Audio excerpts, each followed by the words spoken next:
Ya mfethu hayi, ngoba mfethu hayi angifuni ukuqambela amanga.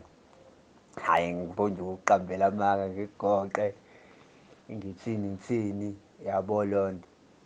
Angeke nje mfethu, hhayi mina ngeke, hhayi ngeke hhayi, angifuni nje ukuqambela amanga. Angeke ngikwazi, mhlampe leyo nto ungayenza wena ngingekho mina, yabo leyo nto. Cause phela umuntu vele mfethu ungeke uze umlokhu njalo. Uma kuwukuthi into uyayifisa ngomzimba wakhe, angeke uze umnqabele wena ngoba uyena umzali wakhe.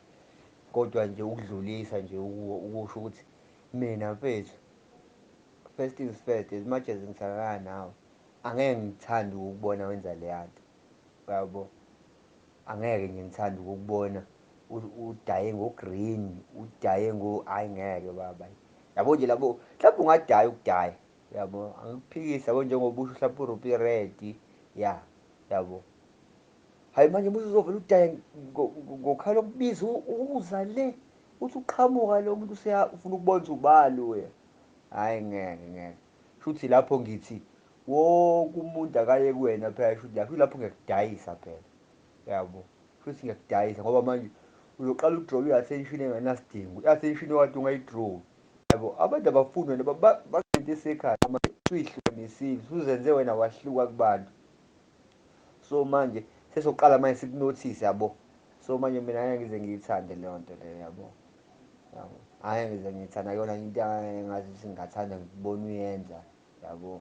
Noma mhlawumbe ngithi ngeke ngize ngibe nankinga nayo, ungayenza wena, yabo. Mhlawumpe ngoba phela njengoba ngikade ngisho ukuthi ngeke ngikuforce, yabo.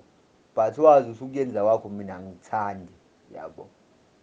Angithandi nje ukwazi lokho, ngeke nje, hayibo. Hey, hhayi ngeke. Uyabona u-blonde, u-pink, kuzoba u-green, kube u-blue, uyayibona leyo nto.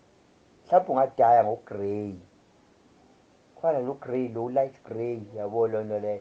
Mhlawumpe ungadaya ngo-grey, mhlawumpe unawo nje u-grey nje uyajampisa, kodwa nje mhlawumpe ungcono. Mhlawumpe nalowo ruphi red wakhona, mhlawumpe no-black, yabo. Mina nje bese ngikuthanda nje bese u-natural. Anginankinga nje nokukubona mfethu u-natural, with your natural hair, natural beauty, yabo. Uma ungadaya nje mhlawumpe iy'nwele zibe mnyama ngajabula kabi. Yabo nje khona la ngangibone khona unoma edaye ngo-black. Muhle kabi nje ngisho ukuthi yazi wamuhle mntana udaye kanje. Washo nawe uthi hayi bo, yazi bese ngikhathele mina lento engihlezi ngiyifake ekhanda ngathi mina hhayi nazo umuhle kabi mawunje, yabo. Hhayi lento yokuthi ufake ama-weave, ufake ini, leyo nto leyo ayinenzi ukuthi nibe bahle. Angifuni nje ukuqamba amanga. Mina ngeke ngibabuke nje abantu abafaka amasingili, axhume umuntu, ayicwele. Sey'thombeni uyabukeka uma ushuthile, uthi uyabona lento leyo, yabo. Kodwa nje bethi hhayi, thina nje bethi asiyi-enjoy-i lo, thina sithanda umuntu ukumbone uyena. Mekuthiwa nangu umuntu wakho mfethu, umbone ukuthi nangu, yabo. Memuhle muhle, memumbi mumbi, kodwa umuntu wami nangu, uyayibona leyo nto. Sithanda lokho thina, yabo. Indaba yokuthi nizolele nifuna ukuthi sifakele iy'nzipho ezinde, nisifakele oboya abaningayo, uthi ushaya ihagu usuthi vele uhanjwe yilezi iy'nwele la zamande, hhayi bafethu. Ayikho right leyo nto leyo, ayikho right ukuthi ama-out awalikhulumi iqiniso. Mina ngiwonayo lowo out, engakhuluma nje umuntu eseyenza into kodwa ebeyazi ukuthi hhayi angizwani nayo mina mfethu, yabo. Leya nto nje mfethu yinto oyenza ngoba nakhu usuke ufuna ukudayisa something, yabo. I-attention, you only draw attention. Leya nto ukudaya ngokukhala into eyenziwa ama-celebrity, yabo. Ama-celebrity ayayidaya wona ngokukhala cause basuke bey'dayisa bona ngithi, yabo. They are selling their soul, uyayibona loo nto leyo. So ukuze abantu bathenge, bafuna ukukuthenga wena, uyayibona loo nto leyo, kufanele kuhluke kunabo, uyayibona leyo nto. Le nto isuka lapho le nto yokudaya ikhanda, uyayibona loo nto leyo, ukuthi okay, most of the time nje yenziwa ila bantu laba abama-celebrity abantu, cause phela uma uyi-celebrity you are selling your soul, yabo, to people, uyayibona loo nto leyo. You will go there, uhambe bonke baku-scream-ele ujabule. So kubalulekile ukuthi uhluke kunabo, uyayibona loo nto leyo, ukuze bezokwazi ukuthi bakuthande bonke beze kuwena. khona uzobahamba uthathe imali yabo-ke leyo. That's the only way engazi ngayo mina yabo. Kufana nama-tattoo. Ama-tattoo sukuwafakela ukuthi you wanna show people ukuthi wena you are different.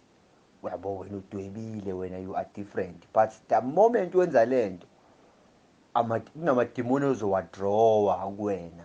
Uyayibona loo nto leyo, you gonna draw amadimoni kuwena ngenxa yokuthi wenze le nto le. Uyabona loo nto leyo. Lento njengoba ngangikutshela ukuthi uyabona ever since ngadweba ama-tattoo nginokuhlangana nabantu uthole ukuthi yabo